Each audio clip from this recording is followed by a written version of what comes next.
Hey guys, welcome back. Um,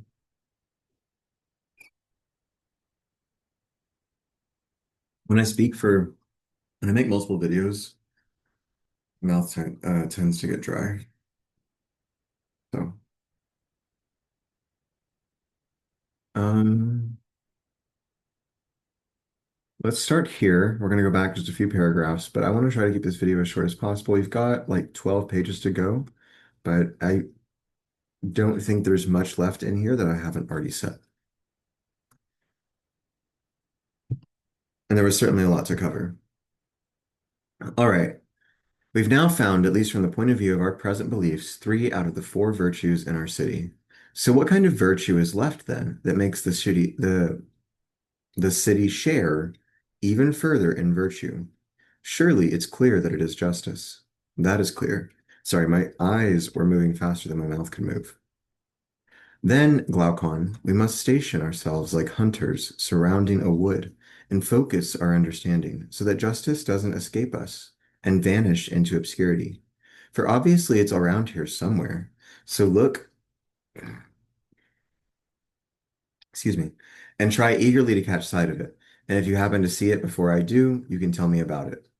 I wish I could, but you'll make better use of me if you take me to be a follower who can see things when you point them out to him. Follow then and join me in a prayer. It's always interesting to me. I'll do that just so long as you lead. Um, I like associating prayer with intention and attention and focus and will. That's kind of there's an excerpt from a book by Simone Weil. I'm not sure how I pronounce her name, and it's just kind of called Attention and Will. Um, it's available online. It's a few pages, so use this one, and 3 pages and 2 columns, 2.5 pages and 2 columns. And yeah, it's just a bunch of not epitaphs, no, and not epigraphs either, but just sort of short, pithy, what do they call them? Aphorisms.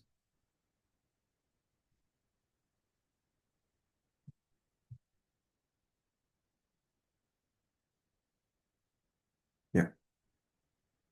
So like each few sentences and new paragraph is meant to be self-contained more or less, but they kind of follow and circle around the same idea. Um, Different like a connected presentation. I'll do that just as long as you lead. I certainly will, though the place seems to be impenetrable and full of shadows. It is certainly dark and hard to search through, but all the same, hard to search though. But all the same, we must go on. Indeed, we must. And then I caught sight of something. Aha, Glaucon, it looks as though there's a track here. So it seems that our quarry won't altogether escape us. I guess it's just Plato's way of doing things, but I don't know if would they talk in an extended metaphor like this? That's good news. I'm not trying to be mean. Either that or we've just been stupid. In what way?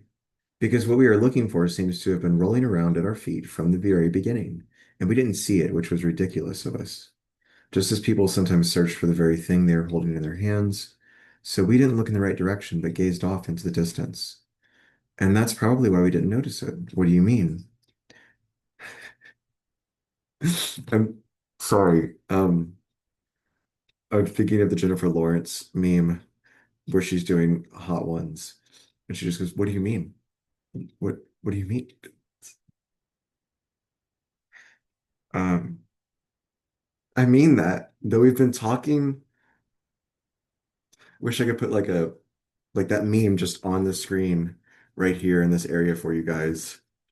If this were like a slideshow, like a PowerPoint, I totally would. Or if I was like getting quotes and breaking this in, but there's no way I could turn like hundreds of pages of text that we cover into quotes.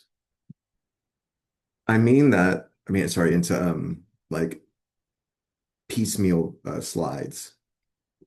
Probably thousands of slides.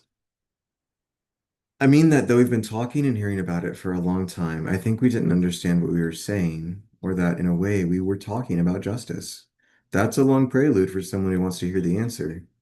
Then listen and see whether there's anything in it, anything in what I say. Justice, I think, is exactly what we said must be established throughout the city when we were founding it. Either that or some form of it. We stated and often repeated, if you remember, that everyone must practice one of the occupations in the city for which he is naturally best suited. Yes, we did keep saying that. Moreover, we've heard many people say and have often said ourselves that justice is doing one's own work and not meddling with what isn't one's own. Yes, we have. Then it turns out that this doing one's own work, provided that it comes to be in a certain way, is justice. And do you know what I take as evidence of this? No, tell me. Um, Doing one's own work. I think justice would be fair, harmonious compensation in a community for everyone's arete value. And I don't really see why that should be. I think people should do what they're naturally best suited for, commingled with what they best enjoy. Right? You're not well suited to do something you can't stand. Um, Not in any kind of like workmanlike or professional way.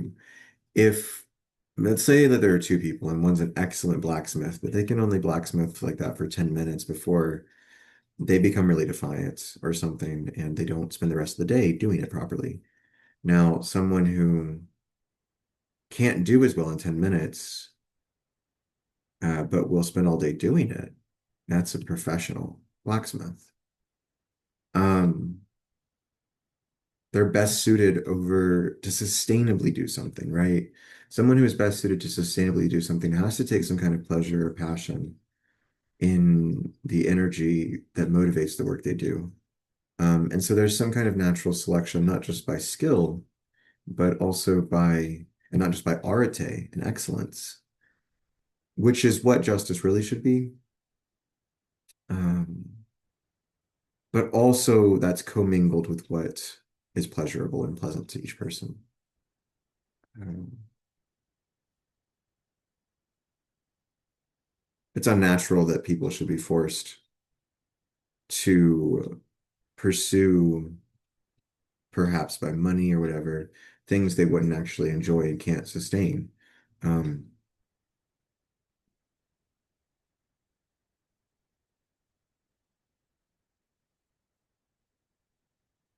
if there are roles that no one would ever willingly take that are truly necessary and non-detrimental to anybody else, then there are ways that Plato addresses that. I don't want to ramble too long.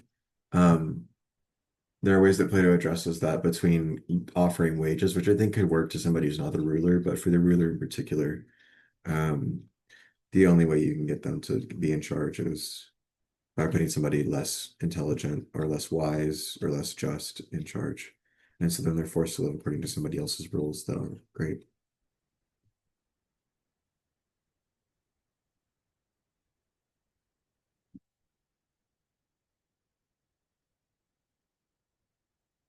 The point is, I think that there needs to be adequate compensation for the value of one's labor. I think that that needs to be truly kind of proportional to the excellence involved and a network and relation of excellences with other people in a community. Um, I think oftentimes what we pay for things and we're willing to pay for things is inflated. And this is not labor value at that point, that's reified market, like exchange value, supply and demand. And you can artificially restrict supply to increase the price, or you can withhold distributing something to create an artificial scarcity so that the price goes up, or so that people work harder. Um, yeah, artificial scarcity is one of the mechanisms of colonial capitalism, of the many. Surveillance is another one. Uh, and generally just trying to get value by owning and overseeing a system which really takes no ongoing labor. It's a one done design efficiency. So if that person, so in a community, that design efficiency should just be implemented, and then that person should continue working with everyone else, or they should keep doing design efficiencies, which is really only up to um, the philosopher queen or king. Engineers can do this too, and so that's why I think some degree of wisdom is always, it'd be interesting to put, I guess they're the craftsmen. Engineers are still craftsmen. Computer science engineers even are there like metal workers and carpenters in the city. So they'd be down there. They wouldn't even be up with the soldiers. But they need some degree of wisdom to know how to make things well. Um, these are all considerations that are in the Republic. You just may not, I don't always see them in their original language. So it's good to air them out because they're not always clear. And then the more times you read it, you're like, oh yeah, that's there. So, and do you know what I take as evidence of this? No, tell me. I think that this is what was left over in the city when moderation, courage, and wisdom have been found. It is the power that makes it possible for them to grow in the city and that preserves them when they've grown for as long as it remains there itself. And of course, we said that justice would be what was left over when we had found the other three. So far, we're just talking about the virtues and the excellences, right? Aretes, um, in the city itself, not in the soul. So we'll spend some time on the soul in a minute. Yes, that must be so. And surely if we had to decide which of the four will make the city good by its presence, it would be a hard decision. Is it the agreement and belief between the rulers and the ruled, or the preservation among the soldiers? Um,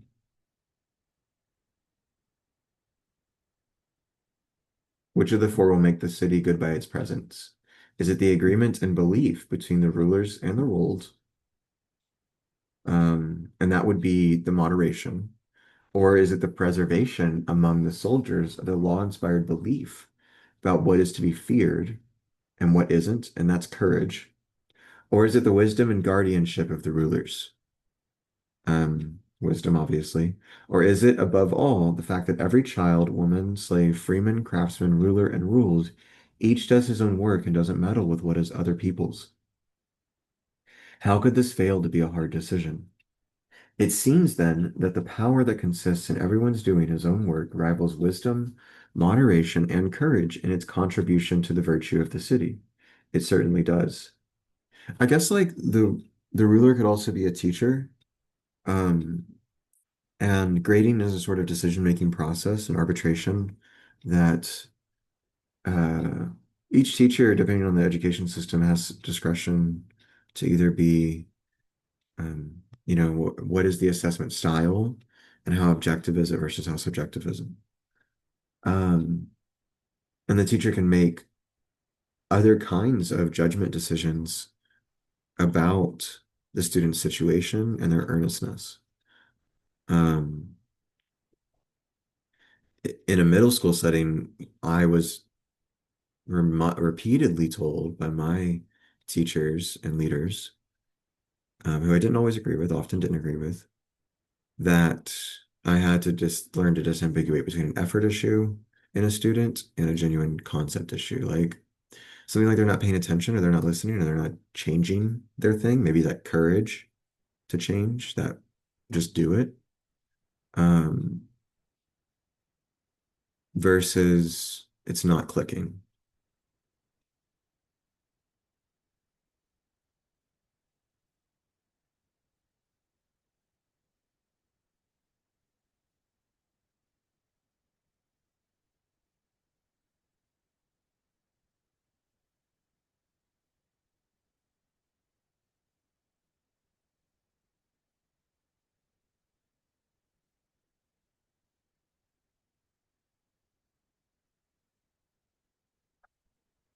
Trying to remember how I got there. Sorry, I'm so busy right now. I'm a little all over the place.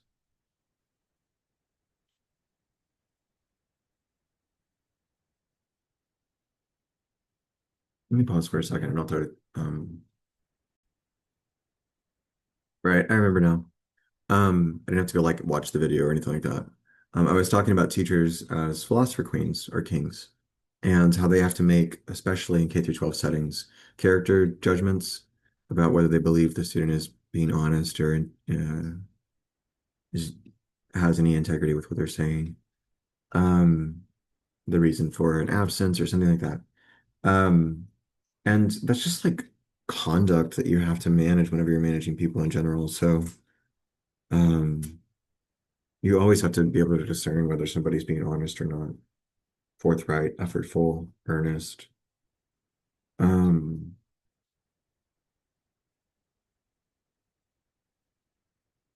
which again speaks to the subjectivity of grading. But grading, again, is that what I was really trying to say is that grading is a form of decision making of the soul, and character judgment is too. Kant spends a lot of time trying to understand that kind of judgment and the critique of judgment. I don't know it very well. It was very complicated to hard to understand, honestly, and I haven't studied it super well. So, um, how could this fail to be a hard decision? It seems then that the power that consists in everyone's doing his own work rivals wisdom, moderation, and courage in its contribution to the virtue of the city. It certainly does. And wouldn't you call this rival to the others and its contribution to the city's virtue justice? Absolutely. Look at it this way. If you want to be convinced, won't you order your rulers to act as judges in the city's courts? Of course. And won't their sole aim in delivering judgments be that no citizen should have what belongs to another or be deprived of what is his own? They'll have no aim but that, because that is just? Yes. Therefore, from this point of view also, the having and doing of one's own would be accepted as justice. That's right. Consider then, and see whether you agree with me about this. If a carpenter attempts to do the work of a cobbler, or a cobbler that of a carpenter, or they exchange their tools or honors with one another, or if the same person tries to do both jobs, and all other such exchanges are made, do you think that does any great harm to the city? Not much.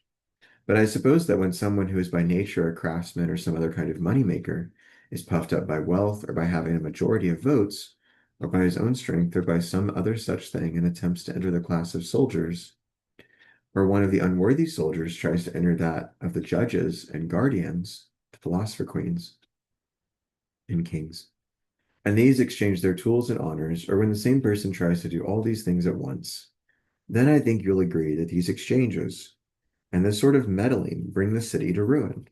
Absolutely. Meddling and exchange between these three classes, then, is the greatest harm that can happen to the city and would rightly be called the worst thing someone could do to it. Exactly. And wouldn't you say that the worst thing that someone could do to a city is injustice? Of course. Then that exchange and meddling is injustice. Or to put it the other way around, for the money-making auxiliary and guardian classes, each to do its own work in the city is the opposite. That's justice, isn't it? And makes the city just. I agree.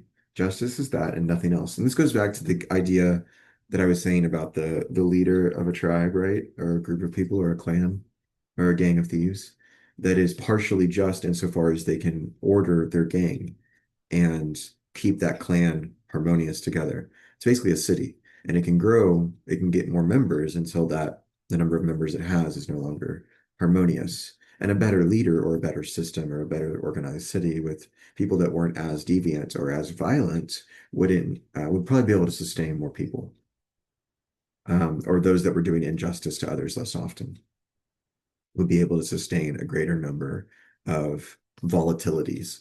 Basically, each new person is a risk factor that you can't predict.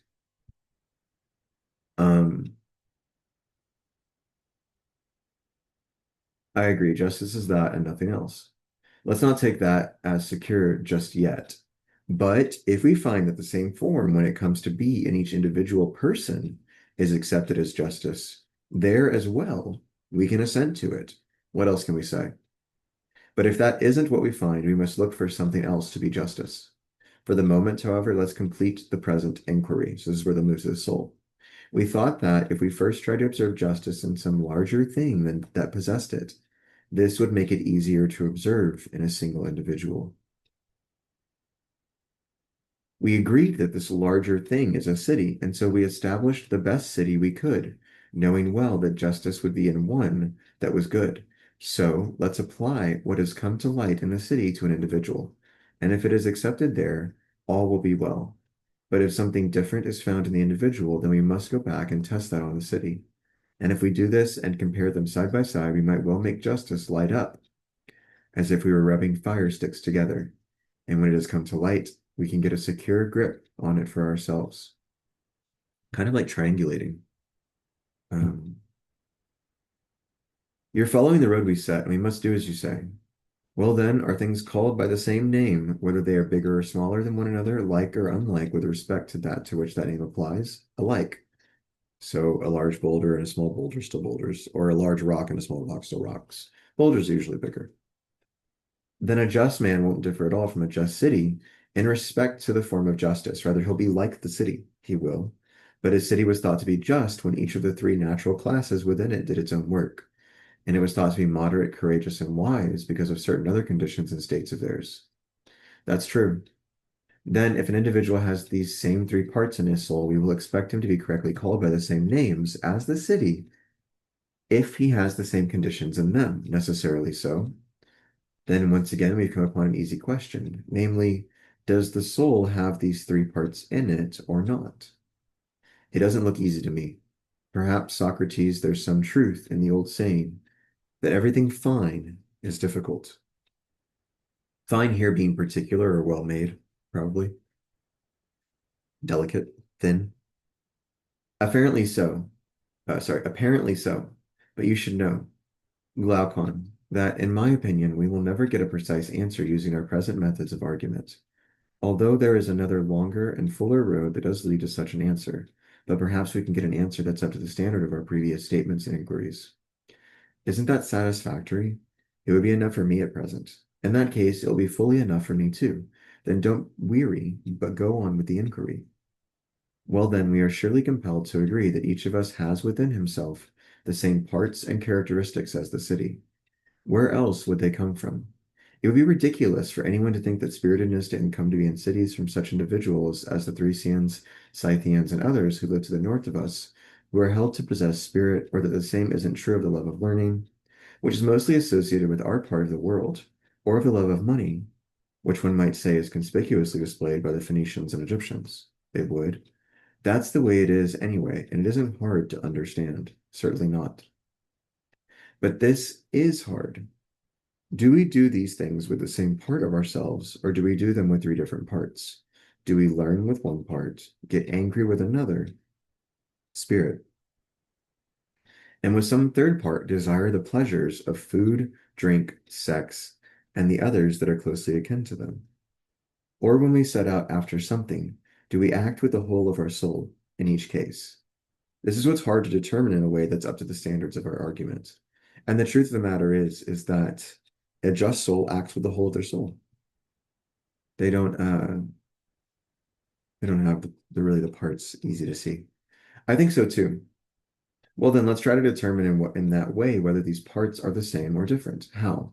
It is obvious that the same thing will not be willing to do or undergo opposites in the same part of itself in relation to the same thing at the same time. So if we ever find this happening in the soul, we'll know that we aren't dealing with one thing but many if we feel torn. All right, then consider what I'm about to say. Say on.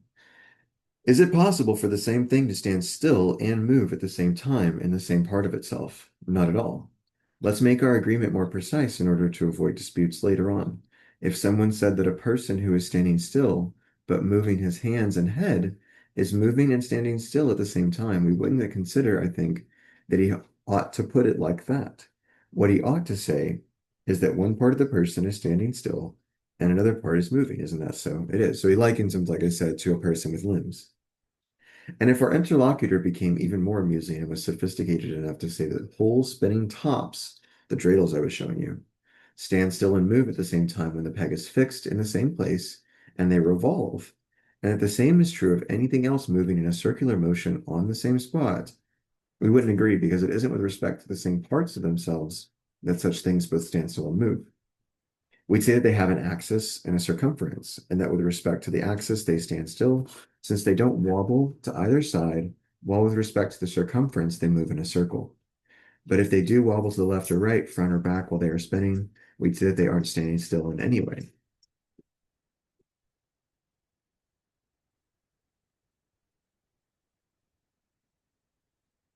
The point would still be standing still, unless the point was moving around. But if it was like, but it was still spinning around the same node, um, it's consistent.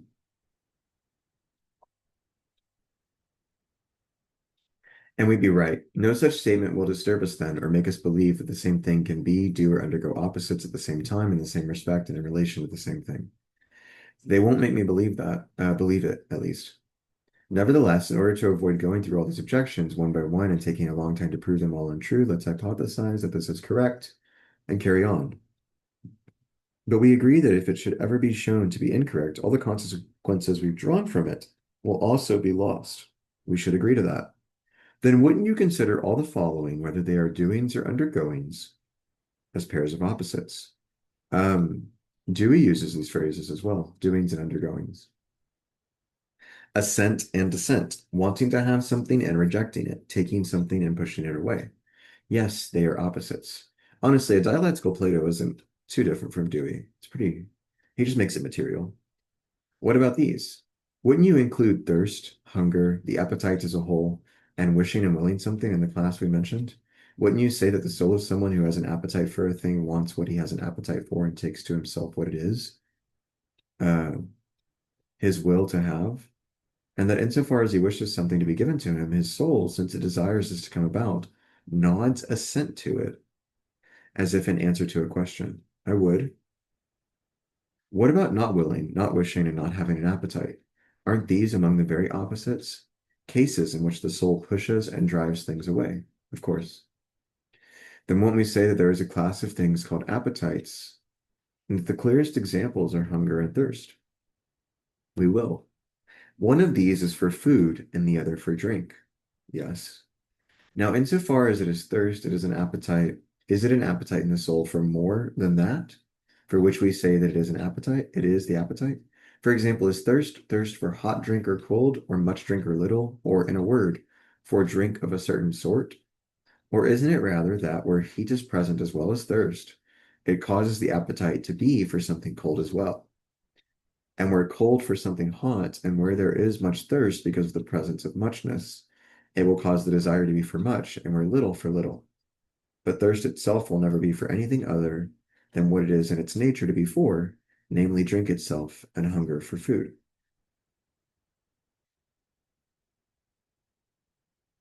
Straightforward enough. That's the way it is. Each appetite itself is only for its natural object, while the appetite for something of a certain sort depends on additions, or kind of context or conditions of the environment. Other forms for Plato, but materially you could just think of other conditions for the environment.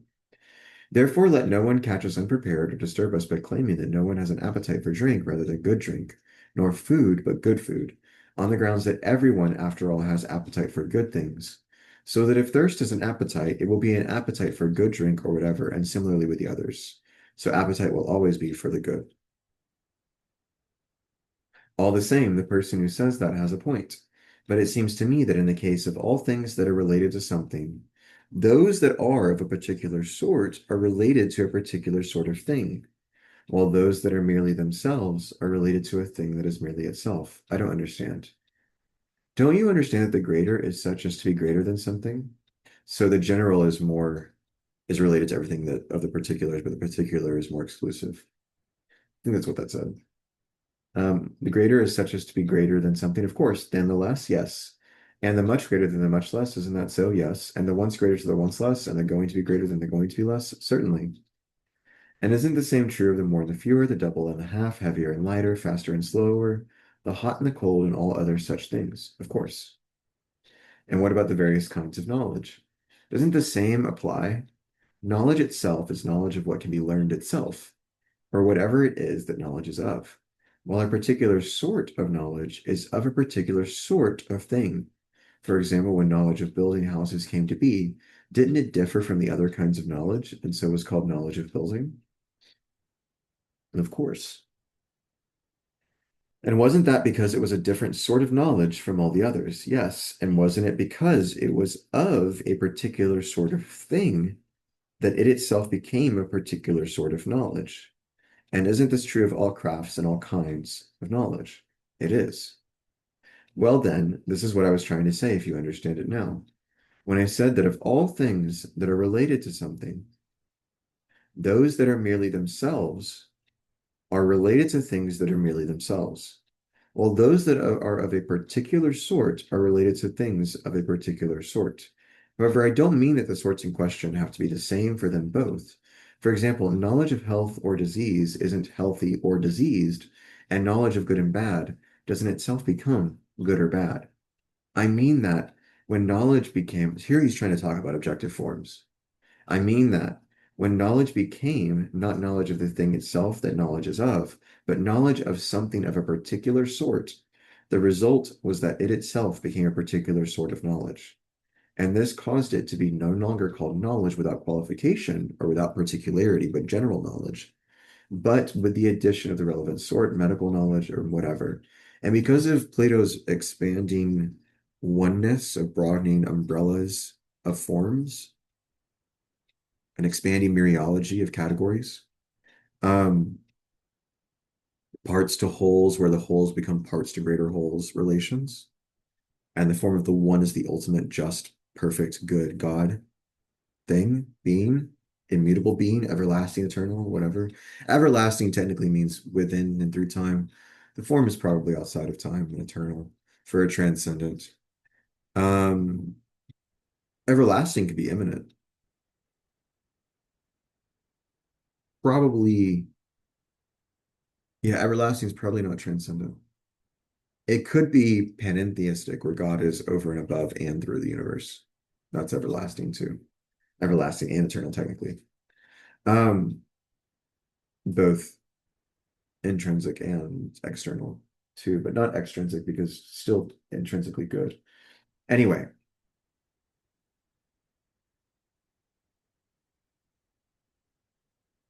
taxonomy kind of comes out of this. I understand, and I think that's the way it is. Oh, sorry, give me 1 second. All right, I'm back. I have somebody coming to help me, a friend coming to help me with the move. So we got to keep going. I've got to get this finished. I think it's like 6 pages more. Hopefully not much.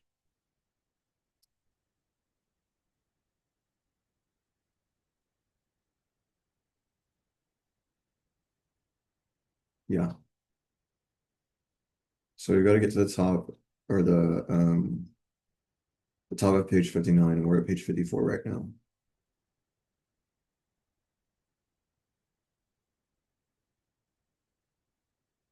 No, 53.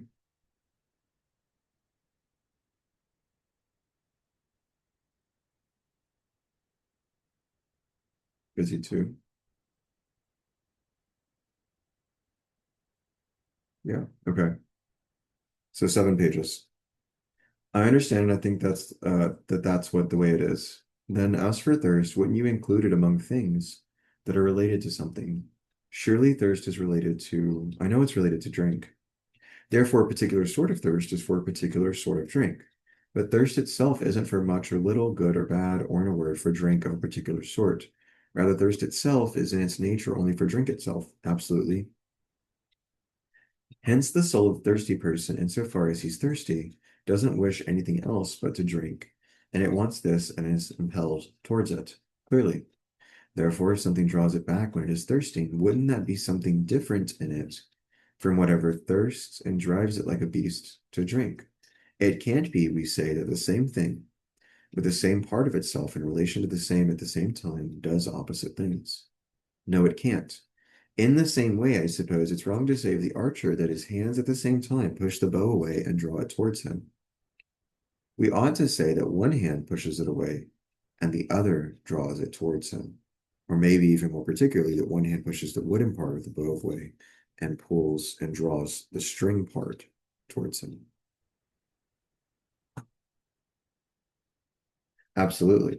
Now, would we assert that sometimes there are thirsty people who don't wish to drink? Certainly.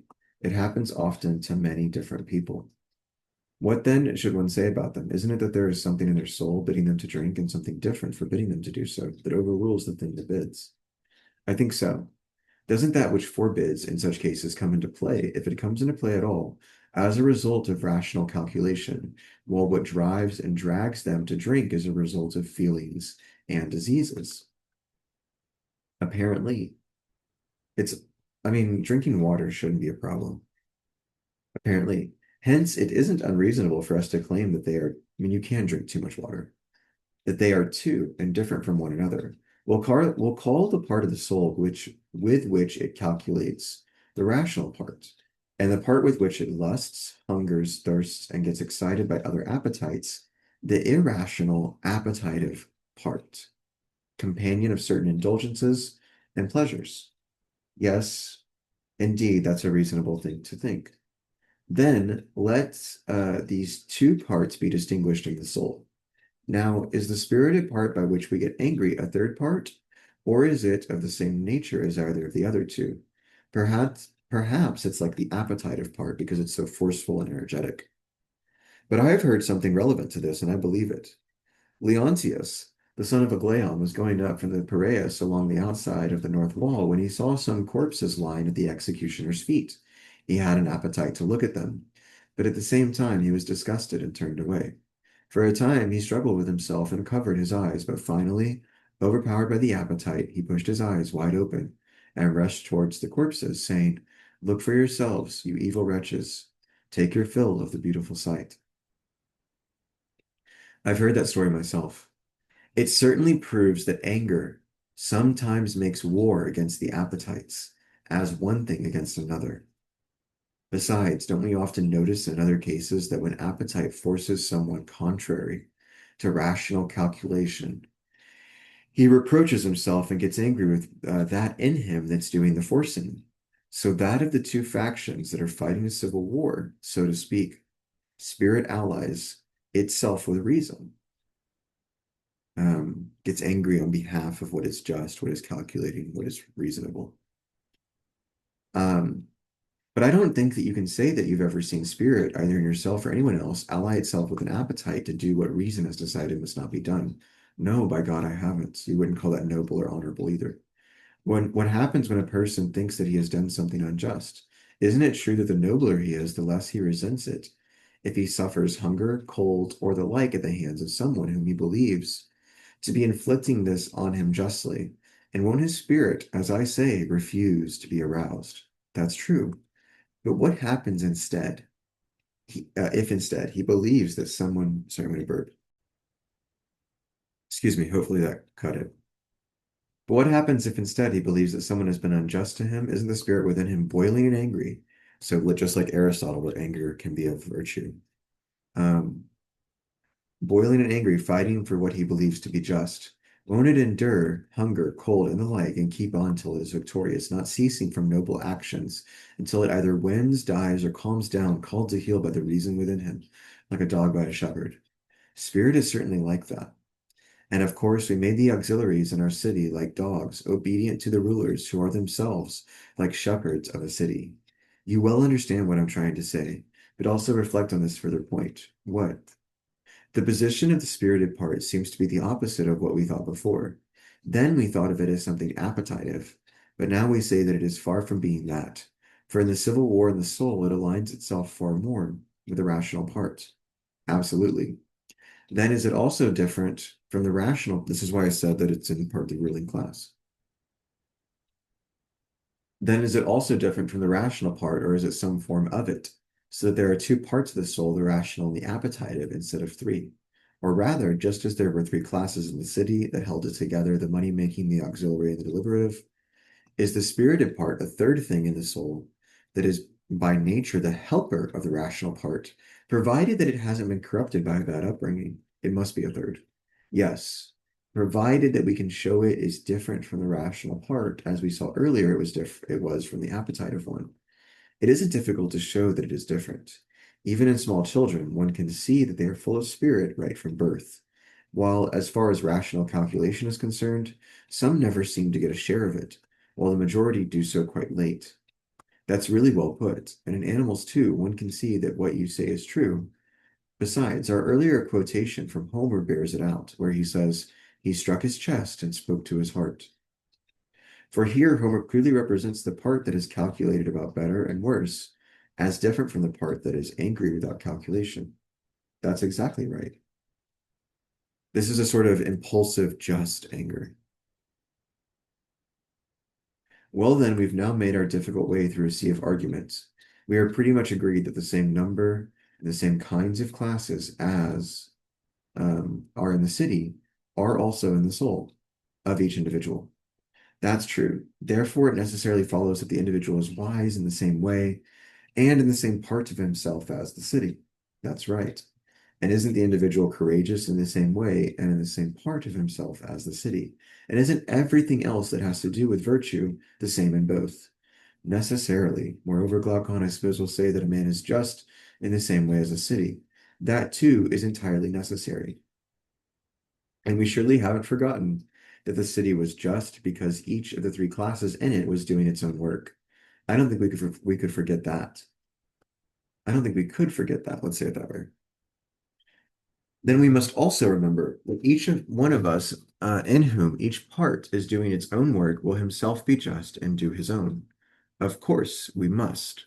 Therefore, isn't it appropriate for the rational part to rule, since it is really wise and exercises foresight on behalf of the whole soul, and for the spirited part to obey it and be its ally? It certainly is.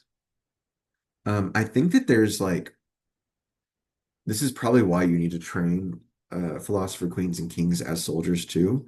I think that the growth of the spirit can push on um, wisdom to grow as well, or the reason to grow as well. Um, because I think that if you're thinking about philosopher queens and kings competing against each other, and so it's not just like one utmost, one perfect form, but instead it's a material reality of clan leaders and tribe leaders and uh, gang leaders or presidents or kings, queens, kings, um, family leaders, congregation leaders, synagogue leaders, uh, temple leaders, mosque leaders. Sorry, I was trying to remember. My bad. Um, all of these different factions in society and cities, all making one great giant world city. Um, and each of us, the leader of our own world, in charge of it and responsible for it.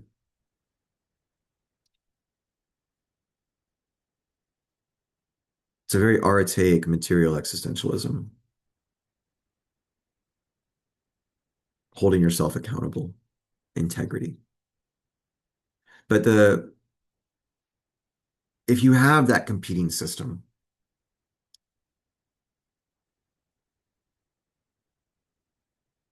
again, justice would be justice enough. It wouldn't deliberate so much that it couldn't make decisions. It would be impulsive with its deliberations, and they would always um, slap, hit, they'd be the right ones with no wasted time trying to calculate. Um, in Buddhism, there's like 10 or 12 steps on the ascent of the Buddha. I think I forget which it is. It's not the Eightfold Path. It's Bhumis, the 10 Bhumis. Let's look at that.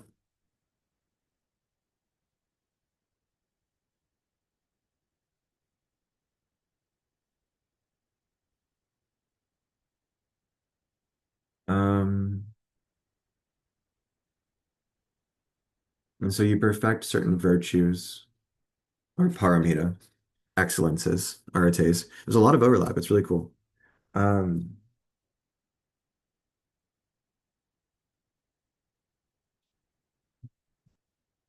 let's try 10 levels. 10 stages.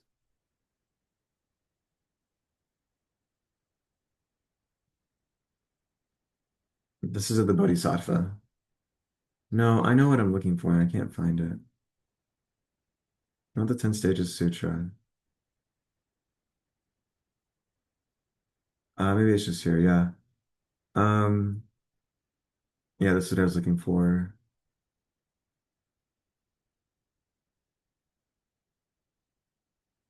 This level of bodhisattvas perfect their skill and means of meditation and practice, ability to cleverly adapt their teaching tactics to the individual proclivities and needs of their audiences.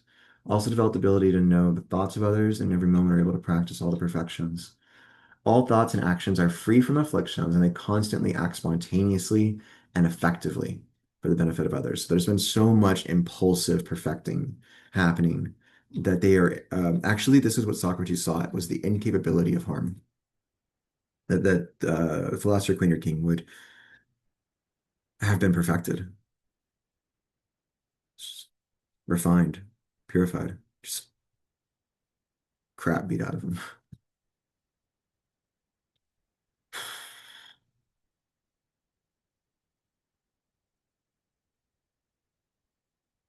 There's one at which they say it starts accelerating.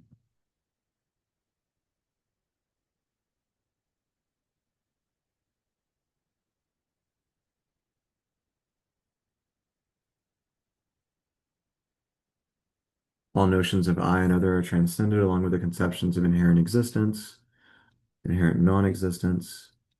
I think it's ninth. Maybe it's ninth or eighth. Overcome all afflictions regarding signs. At this level, a bodhisattva has achieved nirvana. So I really don't see nirvana as, didn't expect to do this much Buddhism here. Um, I really don't see nirvana as an escape. It is an escape from suffering, but it's not a cessation of existence. Um, it's just a wisdom.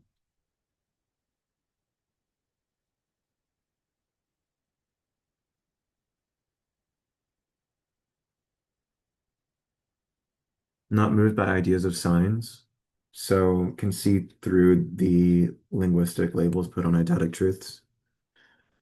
Um, no longer any possibility.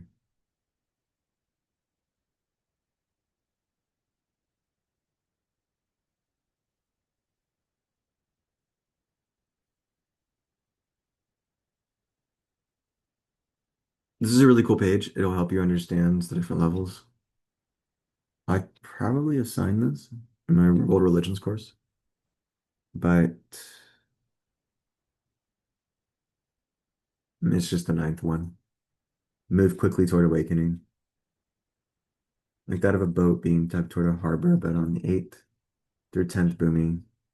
Bodhisattvas make huge strides toward Buddhahood, like a ship that reaches the ocean and furls its sails. Fully understand the three vehicles, hearers, solitary realizers, and bodhisattvas.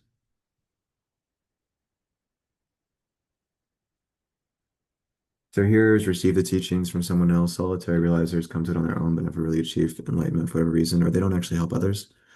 Bodhisattvas change the world. To be a bodhisattva to start on the path, you have to have the bodhicitta, which is the perception of your own desire for saving the world, basically. The enlightenment of everyone, the end of suffering, good life, good education, peace, stability, prosperity, the end of war, the end of oppression, the end of domination, increases of freedoms. Um, for me, I feel like there are less gaps between how everything connects. I feel like I'm less hopping around. I can just kind of like navigate between things.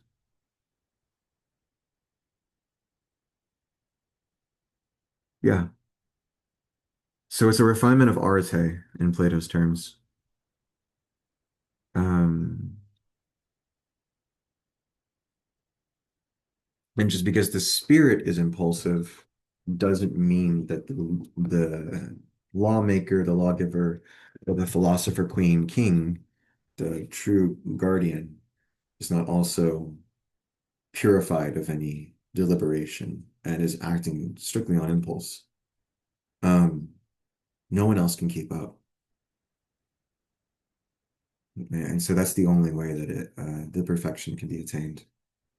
Um, so if somebody else, if you had to deliberate, somebody else would come in and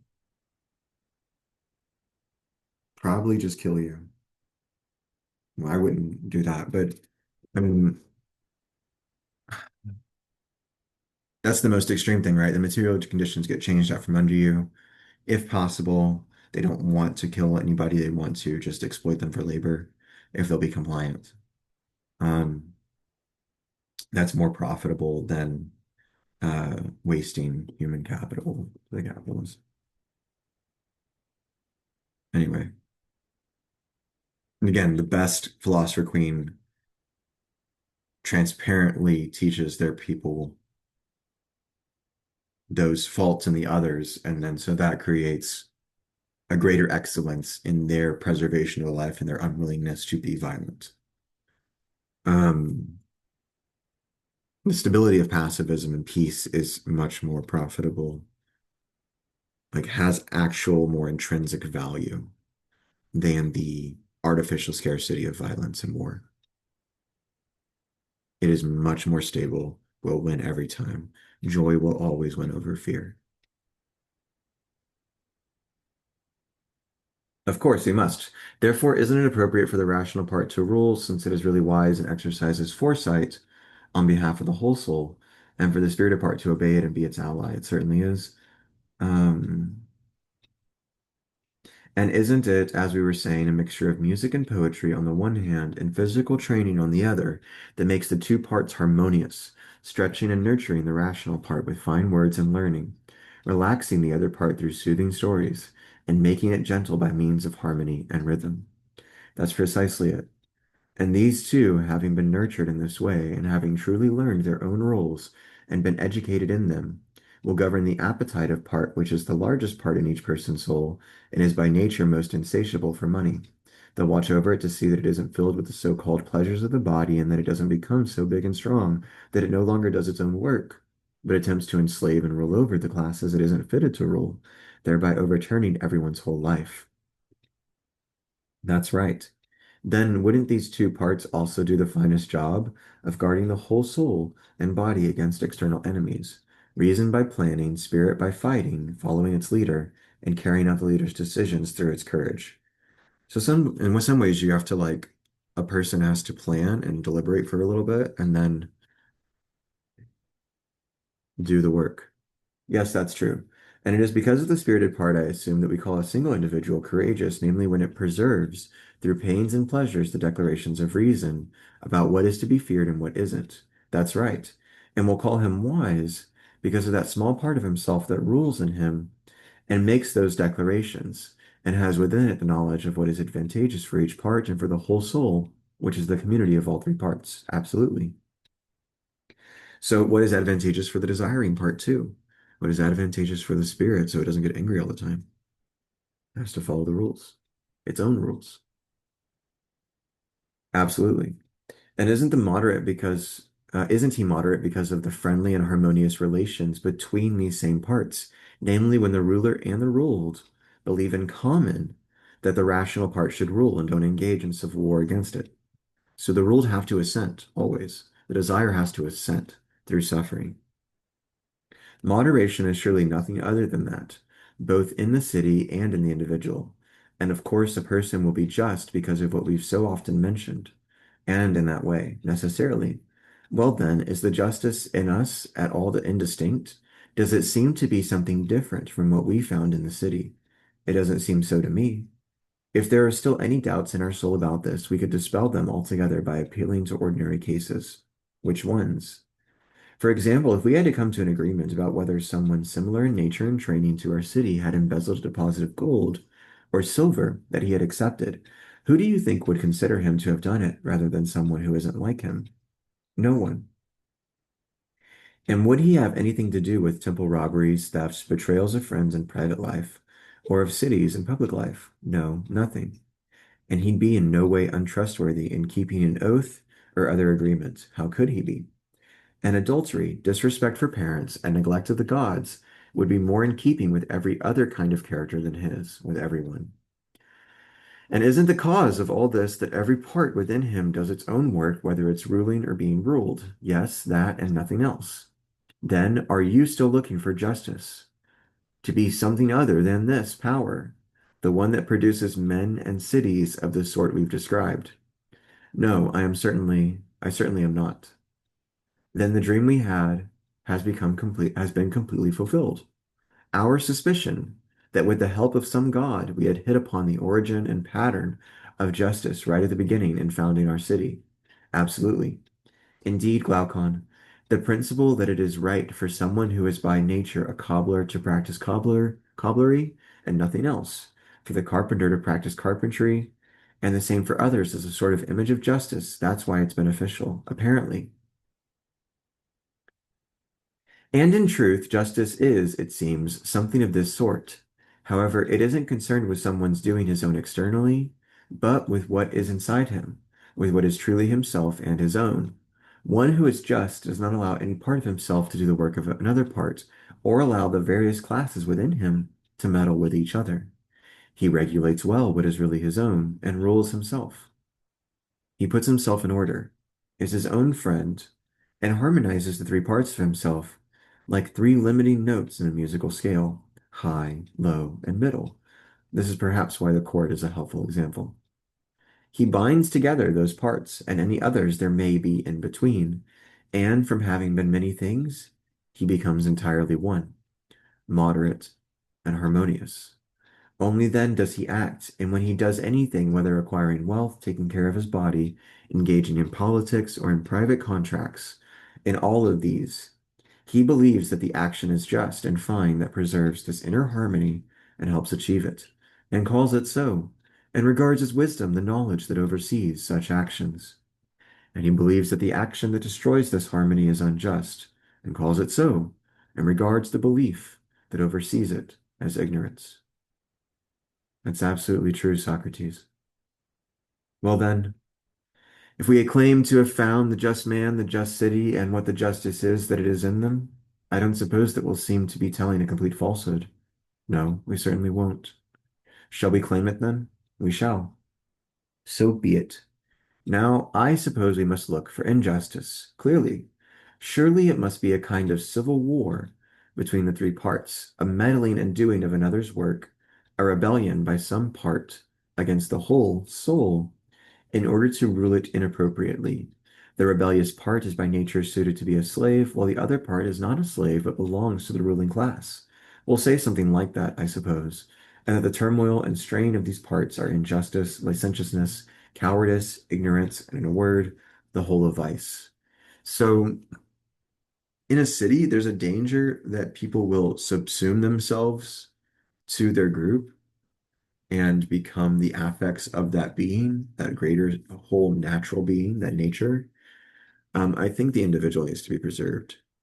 So, first and foremost, and to the extent that the philosopher can do this, they assert their right to not be ruled because they will not rebel against the city for different reasons, not because they are selling themselves or subsuming their subservience under them, under the form of the city, taking up its habits and its ways and its virtues and its values, but rather because they understand that nonviolence, when and where possible in the sustenance of life, is the highest and utmost virtue. And deliberations which preserve that, preserve the justice and the harmony of the city and all the soul and everything. So first and foremost, the individual has to preserve their own well-being, never at the expense of someone else, because that cannot be their soul's well-being. Okay, we've got to finish this. We're like one page left. That's what, oh, and up above, further up, he said that justice is the preservation of the harmony of the soul. So actions which preserve it. Action is just and fine that preserves this inner harmony and helps achieve it. So preserves it and expands it. Wisdom, the knowledge that oversees such actions. Well, then, if we claim to have found the just man, the just city, and what the justice is that it is in them, I don't suppose that we'll seem to be telling a complete falsehood. No, we certainly won't. Shall we claim it then? We shall. So be it. Now, I suppose we must look for injustice, clearly. Surely it must be a kind of civil war between the three parts, a meddling and doing of another's work, a rebellion by some part against the whole soul in order to rule it inappropriately. The rebellious part is by nature suited to be a slave, while the other part is not a slave but belongs to the ruling class. And in all of these, he believes that the action is just and fine that preserves this inner harmony and helps achieve it. That's what they are. So if justice and injustice are really clear enough to us, then acting justly and acting unjustly and doing injustice are also clear. How so? Because just and unjust actions are no different for the soul than healthy and unhealthy things are for the body. In what way? Healthy things produce health, unhealthy ones disease. Yes. And don't just actions produce justice in the soul, and unjust ones injustice, necessarily? To produce health is to establish the components of the body in a natural relation of controlling and being controlled, one by another, while to produce disease is to establish a relation of ruling and being ruled, contrary to nature. That's right. Then isn't disease is contrary to nature, but health is harmonious and orderly to nature. Then isn't to produce justice to establish the parts of the soul in a natural relation of control one by another, natural, orderly, while to produce injustice is to establish a relation of ruling and being ruled contrary to nature. So this is what I've been saying repeatedly about trying to oppress the desiring part of the soul with the rational part of the soul. Precisely. Virtue seems then to be a kind of health, fine condition, and well-being of the soul, while vice is disease, shameful condition, and weakness. And yeah, that's true. And don't fine ways of living lead one to the possession of virtue, shameful ones to vice, necessarily. So it now remains, it seems, to inquire whether it is more profitable to act justly, live in a fine way, and be just, whether one is known to be so or not, or to act unjustly and be unjust, provided that one doesn't pay the penalty and become better as a result of punishment. Um, Great caveat there, because the punishment would make you better and make you just, and then it would be better because you're just. But the justice is enough on its own. Internally, it's a wonderful experience. And that peace is all that you need, I guess. It's kind of stoic. It's the beginning of stoicism, in my opinion, from my view. But Socrates, this inquiry looks ridiculous to me now that justice and injustice have been shown to be as we have described. Even if one has every kind of food and drink, lots of money, and every sort of power to rule, life is thought to be not worth living when the body's nature is ruined. So even if someone can do whatever he wishes, except what will free him from vice and injustice, and make him acquire justice and virtue, how can it be worth living when his soul, the very thing by which he lives, is ruined and in turmoil? Yes, it is ridiculous. Nevertheless, now that we've come far enough to be able to see most clearly that this is so, we mustn't give up. That's absolutely the last thing we must do. Then come here so that you can see how many forms of vice there are, anyhow, that I consider worthy of examination. I'm following you, just tell me. Well, from the vantage point we've reached in our argument, it seems to me that there is one form of virtue and an unlimited number of forms of vice, four of which are worth mentioning. How do you mean? It seems likely that there are as many types of soul as there are specific types of political constitution. How many is that? Five forms of constitution and five of souls. What are they? One is the constitution we've been describing, and it has two names. If one outstanding man emerges among the rulers, it's called a queenship or kingship. If more than one, it's called an aristocracy. That's true. Therefore, I say that this is one form of constitution.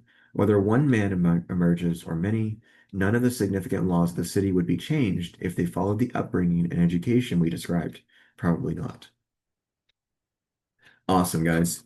That wraps this series. This is the last time you'll see this house. I can finally feel a little bit more caught up. I can box things up, get moved over. And when we move over to book 6 and 7, which in this PDF, it's just the next page. The next page is 1126, top of where we'll start with book 7. The book 6 and 7, we do the allegory of the sun. Sorry, the analogy of the sun, the analogy of the divided line, and the allegory of the cave. Allegory cave is book 7. Some other stuff about how to raise the philosopher queens and kings. The right kind of education, what's important, what's not. It's kind of interesting. We'll read it.